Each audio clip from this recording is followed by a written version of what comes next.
Were the arts something important in your family when you were a child? I didn't know much about the arts. I don't think my family did either. My parents were from Winnipeg. I'm sure they'd heard of the Royal Winnipeg Ballet, but they left Winnipeg when they were young people. The way I found out about ballet was I saw something on television about ballet. And for my 8th birthday, we saw that the National Ballet of Canada was coming to Hamilton. And I asked my parents if we could go and see it. And it was Giselle in the old Palace Theatre, which was a sort of movie theatre, and now it's gone. And Celia Franca was dancing the leading role of Giselle. So at 8 years old, that was it. I wanted to do that. So my mother found some local ballet teachers, one of whom wasn't very good. She taught me things in her basement, and there was a kitty litter box and a cat and a couch and one record, Patti Page singing the Tennessee Waltz. And every week for an hour, I just kind of danced around to that record. She didn't really teach me anything.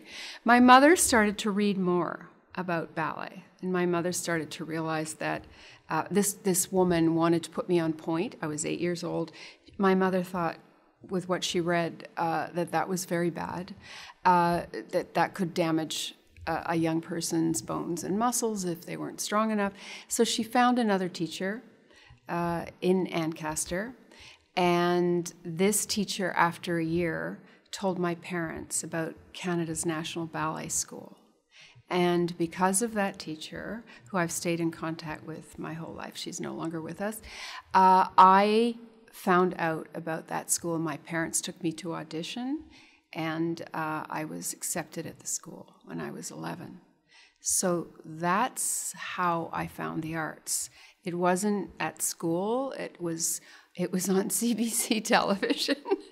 And meeting Celia Franca and, Betty Oliphant and all those pioneers of Canadian dance in the ballet world.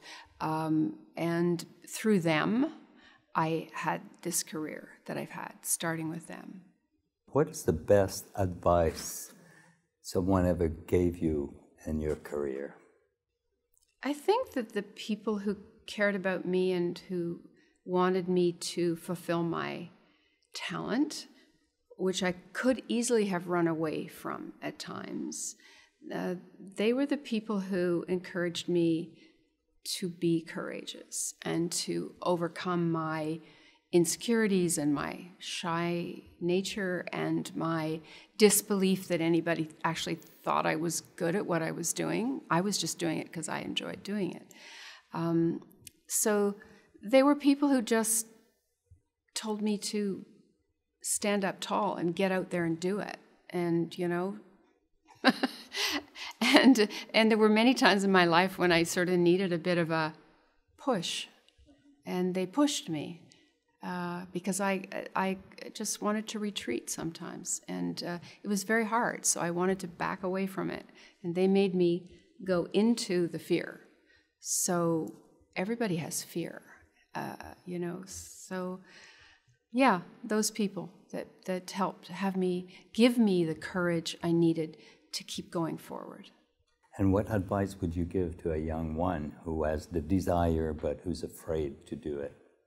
I would just let them know that I believe in them, because that's what other people did for me, and it worked. Because when I didn't believe in myself, then I could work for the people who believed in me.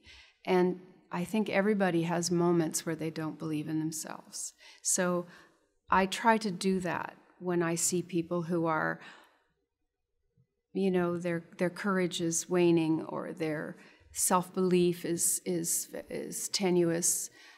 I try to make sure they know that I believe in them, and I hope that helps them. In the end, it's up to them, but I hope that I help them just by believing in them.